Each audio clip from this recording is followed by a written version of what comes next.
Imagine que acabam transformando o seu rosto no rosto de um lagarto. Agora imagine também que além de tudo isso ainda tem um homem dentro de você. Não tem um jeito de explicar isso sem ficar muito estranho, né? É isso que nós vamos ver no volume 1 de Dorohedoro. Se você não quiser ter o seu rosto transformado de um reptiliano, eu digo pra você curtir o vídeo, se inscrever no canal, comentar o que vocês estão achando da história até aqui, também compartilhar esse vídeo para algum amigo seu que possa gostar da história desse mangá ou desse canal. Aqui na descrição eu vou deixar o link da Bruno Mangás, é graças a ele que eu estou podendo trazer vários mangás importados do Japão que não são publicados aqui no Brasil para contar as histórias para vocês. Me segue também lá no Instagram eu estou começando a fazer reviews de tanto mangás, HQs, coisas que eu compro aqui. Eu também falo algumas besteiras lá nos stories. Mas se vocês já fizeram tudo isso, eu digo para vocês sentarem, porque a história vai começar agora.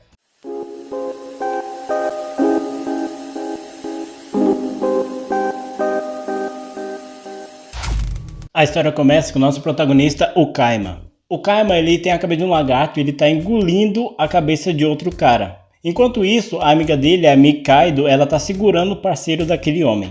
Aquele homem que tem a cabeça engolida pelo Kaima, ali grita falando que tem alguém dentro da boca daquele lagarto. Aquele garoto de máscara, o Fujita, ele tenta ajudar o amigo dele que está sendo engolido pelo Kaima, só que quando ele usa a fumaça dele, que é uma certa magia, não tem efeito nenhum no Kaima. A Mikaido, que é amiga do Kaima, ela consegue golpear aquele cara. Só que quando nós vemos do ponto de vista daquele cara, que a pessoa que está dentro da boca do Kaima fala que não é ele. O Kaima então tira aquele cara de dentro da boca dele e pergunta o que o homem que está dentro da boca dele disse para ele. E é quando aquele homem disse que ele falou que não era ele. Como aquele homem não tem mais importância para o Kaima acaba matando aquele cara. E quando eles vão matar aquele outro garoto, o Fujita, uma porta acaba aparecendo no chão que faz com que o Fujita acabe fugindo. O Kaima fica totalmente frustrado porque deixaram o outro cara fugir e nós vemos um pouco mais daquele mundo, o mundo que eles chamam de Holly. Os dois estão caminhando, conhecendo, vendo mais daquele mundo e é quando eles passam por uma espécie de condomínios que tem ali e o Kaima comenta que aquele lugar é o único lugar que ele se lembra antes dele perder a memória. E ele se lembra que naquele dia que ele perdeu a memória tinha uma pessoa ali, só que ele não sabe dizer quem é essa pessoa, ele não sabe se foi ela que transformou o rosto dele em lagarto, ele não sabe muito menos se é ela que está dentro da boca dele. Só que como ele está todo depressivo por causa disso, a Mikaido fala que vai levar eles para comer. Nós vemos então que aquele garoto, Fujita, ele vai até o lugar onde o chefe dele está colhendo, digamos assim, uma plantação de cogumelos. O nome daquele homem é En. Ele comenta sobre esse homem com cara de lagarto e até mesmo que ele é imune a magias. E que ele fala que ele mora no Holly e o En não gosta nem um pouco desse lugar. Um tempo depois é mostrado que algum mago daquele mundo está deixando as pessoas com feições de insetos e até hoje ninguém sabe quem é essa pessoa. É revelado que nesse período o Kaima ele conseguiu um trabalho num hospital que cuida de pessoas que foram vítimas de magos e ele fala que começou a trabalhar nesse lugar porque assim ele poderia ter informações de onde os feiticeiros estão, então ele poderia ir atrás deles. Enquanto ele está conversando com a Nikaido sobre isso, o chefe dele que cuida daquele hospital fala que chegaram mais 3 vítimas desse tal mago, sabe? E ele não entende como que esse mago consegue fazer tanto estrago e ninguém nem saber como que ele é. Um tempo depois a Nikaido ela sai, ela volta pro restaurante dela, que ela tava levando, né, as carnes para fazer os produtos dela do restaurante. Acontece quando ela chega na porta, tem um garoto implorando comida para ela. Aquele garoto tá morrendo de fome. Sensibilizada com a situação daquele garoto, ela decide dar comida para ele. Enquanto ele tá comendo, ela tá preparando mais comida para o restaurante dela, ela começa a comentar sobre esse estranho mago que tá deixando as pessoas com feições de insetos. E aquele garoto ouvindo isso, o quanto ela tá menosprezando e ridicularizando esse mago, ele fica bastante revoltado e acaba atacando a Nikaido, revelando que ele é esse mago. Enquanto isso, nós vemos que o Fujita ele tá louco para voltar pro Holly para se vingar tanto do Kaima como da Nikaido. Só que o segurança que cuida da passagem pro Holly, ele fala que o En, que é o chefe do Fujita, falou para ele não voltar. Como essa pessoa ela é anti-magia, não faria o menor sentido ele voltar para lá, era a morte na certa. E como ele perdeu o parceiro dele, seria muito mais interessante ele achar um novo, digamos assim, companheiro que pudesse ajudar ele a se vingar dele. Ele fala que nesse meio período que o Fujita estava meio que se recuperando dos ferimentos, cerca de 10 magos foram mandados para o Holly e nenhum deles voltou mais. Então ele até mesmo acredita que o Kaima que matou essas pessoas. Um tempo depois, o Kaima ele tá indo até o restaurante da Mikaido, porque ele gosta bastante dos produtos dela. E quando ele chega lá, aquele garoto transformou ela parcialmente em um inseto. Aquele garoto menospreza a Mikaido e o Kaima até fica bastante assim decepcionado por ela ter sido derrotada por um moleque. Aquele garoto fica bastante irritado com o Kaima e tenta atacar ele, só que de novo, magia não funciona no Kaima, então o Kaima consegue pegar e matar ele. E quando ele mata aquele garoto, a Mikaido volta ao normal, e ela até fica bastante decepcionada por ter baixado a guarda só porque aquele garoto era uma criança. Um tempo depois, o En ele entrega um dispositivo pro Fujita falando que aquele dispositivo mostra todos os magos daquela região e que é para ele procurar alguém que poderia transformar o rosto de uma pessoa em um réptil. Naquela noite, tanto o Kaima como a Mikaido eles estão conversando quando o Kaima começa a ter uma convulsão e alguém sai de dentro da boca dele. Só que na verdade é revelado que aquilo era tudo um sonho do Kaido. Um tempo depois, tanto a Mikaido como o Kaima, eles vão até o lugar, tiram fotos de dentro da boca dele para depois revelar e ver se eles conseguem ver o rosto da pessoa que está lá dentro. Só que quando eles pegaram e revelaram as fotos e vão ver, uma porta aparece ali. E é quando é revelado que tem uma maga ali. Nesse mesmo tempo, o Fujita descobre que essa pessoa que ele estava procurando é justamente aquela garota. Então ele corre até lá para tentar encontrar essa garota o mais rápido possível. Nesse meio período, tanto o Kaima como a Mikaido atacam aquele mago porque ele poderia saber quem é o homem de dentro da boca do Kaima. E quando eles rasgam a máscara dele, eles descobrem que na verdade é uma garota. Só que o Kaima não liga pra isso e acaba engolindo ela. E é nesse momento que o Fujita consegue abrir uma porta e salvar aquela maga. Então a gente não sabe se ela reconhece o homem de dentro da boca do Kaima. Mesmo frustrado, a Mikaido decide ver se as fotos, revelam alguma coisa. Só que ela viu que não tem nada demais naquelas fotos. Nesse meio período nós vemos dois magos, o Shin e a Oni. E nós vemos que os dois acabaram de matar alguns magos. Um tempo depois o Kaima ele vai visitar a Mikaido, só que a Mikaido fala que ela tá bastante doente, então é pro Kaido voltar depois. Por conta disso o Kaima acaba indo pro hospital, e ele acaba conversando com o chefe dele, e o chefe dele até pergunta por que a Mikaido ajuda ele. Será que é porque ela gosta realmente dele, se é um amigo, ou se ela simplesmente vê o Kaima como uma espécie de bichinho de estimação? Um tempo depois, o Kaima ele tá almoçando quando o chefe dele pega um saco de lixo e fala para ele jogar aquilo no incinerador. Só que quando o Kaima tá comendo, ele percebe que tem alguma coisa viva dentro daquele saco. Um tempo depois, nós vemos que o Shin e a Noi, eles estão matando vários magos, E eles chegam no líder daqueles magos. E ele fala que ele não sentiu cheiro de fumaça. E é quando o Shin comenta que eles não usam magia contra magos fracos. Então eles venceram eles basicamente no braço.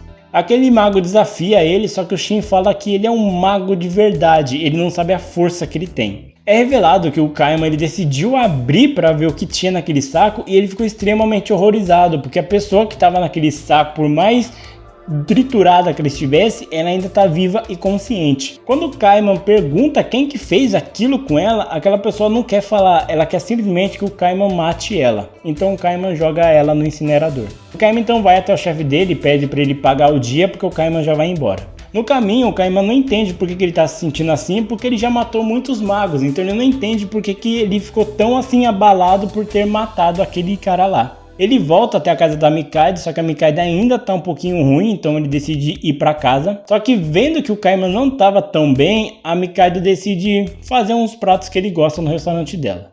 É revelado que tanto o Shin como a Noi, eles acabaram pegando aquele homem, aquele velho que eles estavam lá, e eles estavam levando ele pro En em um saco plástico. É revelado que o En pegou ele porque ele quer fazer algumas perguntas, só que aquele cara não está colaborando. Ele revela que a magia do Shin faz com que as pessoas fiquem totalmente desmembradas, mas que ainda assim permaneçam vivas. E ele fala que se aquele velho quiser, ele até pode fazer ele voltar ao normal, só que para isso ele vai ter que abrir o bico. Só que aquele velho fala que tem várias pessoas poderosas querendo a cabeça do En. É revelado que ele fez reservas para um resort ali onde eles vão fazer uma janta, e tanto Fujita como aquela garota que ele salvou, a Ebisu, eles foram para um lugar para se arrumarem, pegar roupas de luxo e tal, essas paradas. O problema é que a roupa da Ebisu é muito difícil de montar e o Fujita ele tem muita dificuldade em montar aquela roupa porque sempre deixa uma parte do corpo dela exposta. Mesmo atrasados, eles acabam chegando lá naquele hotel onde eles vão jantar juntos e é revelado que, na verdade, o Noi é uma mulher. E meus amigos, que mulher! Todos ali começam a jantar, né? O Noi, ele tá comentando sobre tudo o que tá acontecendo e ele até fala que tem mais uma missão pro Shin. A princípio, o Shin ele fica bastante assim, meio amargurado, porque se for para lutar contra magos bem fracos, o Shin não quer mais esse tipo de missão. Só que ele fala que essa pessoa que eles vão mandar o Shin atrás é uma pessoa bastante forte, que talvez a batalha com essa pessoa seja de vida ou morte. E como tem esse perigo de vida ou morte, o Shin fica bastante empolgado.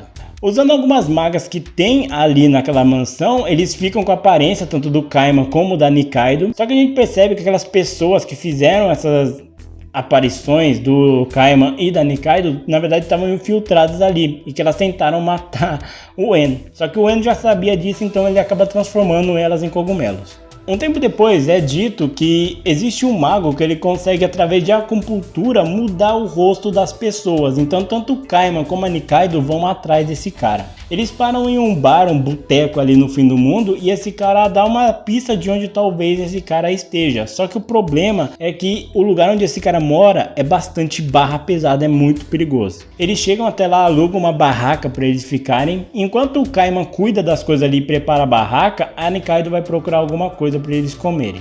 O problema é que quando ela tá voltando da compra, depois de ter comprado a comida para eles, alguns homens tentam atacar ela. A Nikaido já imaginava que isso ia acontecer, porque ela é uma mulher, tá andando sozinha, só que mesmo assim ela consegue vencer todos ali com extrema facilidade. Acontece que no meio dessa briga ela acaba conseguindo uma espécie de convite para um evento que vai ter ali naquele lugar, então ela e o Kaima vão até lá. Quando eles chegam lá, eles encontram esse mago que mexe com a acupuntura, né, que pode cuidar da aparência do Kaima. E quando o Kaima vê ele logo mete o cara pra dentro da boca. Aquele cara fala que de novo, aquele mago fala que não é ele. Só que quando o Kaima vai matar ele, aquele cara fala que ele pode tentar consertar o rosto do Kaima, porque ele já tem um histórico de fazer isso. Enquanto ele faz isso no Kaima, ele decide ler a sorte da Nikaido. E quando ele faz isso, ele fala que tem um destino muito perigoso e sombrio para Nikaido envolvendo um coração. A Nikaido não entende exatamente isso, só que quando ele termina ali o procedimento com o Kaima, ele fala que vai demorar alguns minutos até que comece a fazer efeito. Quando eles estão saindo de lá, estão comentando sobre isso e o Kaima está reclamando que o rosto dele está coçando muito. E é quando de fato a pele do Kaima começa a sair. Só que na verdade a gente descobre que isso é apenas ele trocando de pele e ele comenta que isso nunca tinha acontecido antes. E é dessa maneira que acaba a história de Dorohedoro. Mas aqui tem uma história extra, então eu vou contar ela aqui para vocês. A história começa com um Fujita indo em uma fila que tem ali duas portas, a porta da direita e a porta da esquerda. Acontece que quando a porta da direita é para magos VIPs, digamos assim, o Fujita ele tá na porta da esquerda, que é para os magos mais basicões. E nós descobrimos que tanto o Anoi como o Shin estão entrando pela porta da direita. O Shin ele até dá uma dica pro Fujima, falando que a pessoa do outro lado da porta ele gosta de produtos feitos artesanalmente e que não estraguem muito fácil. Nós vemos que tudo isso é um processo para a realização das máscaras. A diferença é que do lado direito é tudo mais tranquilo, mais pacífico, enquanto do lado direito é bastante rigoroso, bastante complicado de ser feito. No final de tudo, eles encontram com uma espécie de demônio que ele meio que produz as máscaras, tanto da Nui como do Shin, e coloca até mesmo uma florzinha nele. Só que do lado do Fujita, ele até gosta do presente, aquele demônio. O problema é que ele fala que se o mago for muito fraco, aquele presente não vale de nada. Então ele acaba continuando com aquela máscara improvisada dele. A Nui até comenta por que os demônios que ficam responsáveis por fazer as máscaras. E o Shin até comenta que talvez seja porque, segundo um ditado aí que dizem, o diabo é o mestre de todas as artes. E é dessa maneira que acaba a história de Dorohedoro. Dorohedoro ele é um mangá muito legal. Eu gosto muito desse mangá porque o ambiente que ele cria é um ambiente bastante assim sujo, bastante soturno. Você vê pela arte, as estruturas, a arquitetura de todo aquele mundo do Holy, ele parece não fazer tanto sentido. É um lugar totalmente cheio de retalhos, é bastante difícil até você entender como que funciona mais ou menos a estrutura daquele mundo. Só que ele é muito sujo, sabe? É até dito que nesse mundo, no Holy, a chuva é bastante diferente do mundo humano, porque como o poder dos magos se origina da fumaça, toda aquela chuva que cai, na verdade, é fumaça acumulada pelos magos. Então, só basicamente cai magia nas pessoas que estão lá embaixo. Então, todo o conceito desse mundo do Holy é bastante interessante. O mistério do Kaima, ele é bastante intrigante também, porque a gente percebe ao longo do mangá que não são todos os magos que conseguem transformar as pessoas com características especificamente de reptilianos. Então, são magos bem específicos que conseguem fazer isso. E todo o mistério de quem é o Kaima, quem é a pessoa dentro da boca do Kaima, deixa você bastante curioso para saber o que está acontecendo, sabe? Por que transformaram o Kaima naquele lagarto? Por que ele não tem as memórias do que aconteceu? Quem é aquela pessoa? É bastante perguntas assim que deixa você bastante preso na história do mangá. Uma coisa que eu achei interessante é que o poder, a magia das pessoas não vem originalmente, tipo assim, das mãos, que carrega como centro o poder e solta. A magia vem exclusivamente dos dedos das mãos, tanto que alguns personagens até os dedos meio que remendados, porque significa que foi cortado muitas vezes. Então, se você corta os dedos do mago, ele não consegue usar magia. Então, eu achei isso bastante interessante. Não é qualquer, sei lá, jeito, né, com o cajado, né, com a mão, né, com a mente que faz os poderes. É justamente com a ponta dos dedos. Então, eu achei isso diferencial e bastante interessante.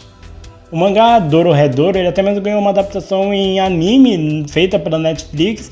É uma adaptação muito boa, eu já li o mangá há bastante tempo atrás, eu não lembro exatamente de tudo, porque eu li de fato há muitos anos atrás, bem antes do mangá ser publicado aqui no Brasil, mas eu sei que o anime, ele teve uma certa fama, algumas pessoas não gostaram tanto dele, porque ele é feito inteiramente em 3D, algo que é parecido com aquele anime Ajin, que apesar de ser em 3D, eu gostei muito da animação, ela é muito boa. Foi até mesmo anunciada a segunda temporada do anime, que vai estrear pela Netflix também, eu não sei exatamente se tem uma data para estrear, mas se tiver eu vou colocar ela aqui embaixo. O mangá de Dorohedoro, ele já chegou ao fim, se não me engano ele completou com 167 capítulos ao todo, né, encerrando a história. Mas a autora, ou autor, eu não sei se é homem ou mulher, ele já começou um novo mangá chamado Die Dark, que é uma história de uma aventura espacial bastante moldado nos moldes é ótimo. Muito parecida com Dorohedoro, só que dessa vez no espaço. Então se vocês quiserem que eu traga a história desse mangá, deixa aqui nos comentários que eu vou trazer ela também. O autor, ou autora de novo, ele também fez uma adaptação do jogo de Bloodborne para mangá. Eu não sei se a história é uma adaptação fiel do jogo, até porque eu não joguei o jogo, então não posso falar se é uma adaptação boa ou não, se ele segue a história do protagonista, se não segue eu não sei dizer. Eu sei que o traço do autor ou autora, ele é bastante perfeito para essa obra, porque o pouco que eu conheço de Bloodborne, eu sei que ele é um mangá bastante assim sujo, bastante soturno, então acho que a obra, os detalhes, o traço dessa autora ou autor ficou perfeito para essa adaptação em mangá. Mas diz aí o que vocês acharam dessa história, o que vocês acharam de Dorohedoro, vocês já assistiram o anime, vocês já leram o mangá, vocês já leram o Die Dark, que também é o novo mangá, né? Vocês leram até mesmo essa adaptação de Bloodborne? Deixa aqui nos comentários para eu saber, não esqueça de curtir o vídeo, se inscrever no canal, comentar o que vocês acharam dessa história, também não esqueça de compartilhar esse vídeo para algum amigo seu que possa gostar da história desse mangá ou desse canal. Mas então é isso, eu agradeço bastante a audiência de vocês e até mais.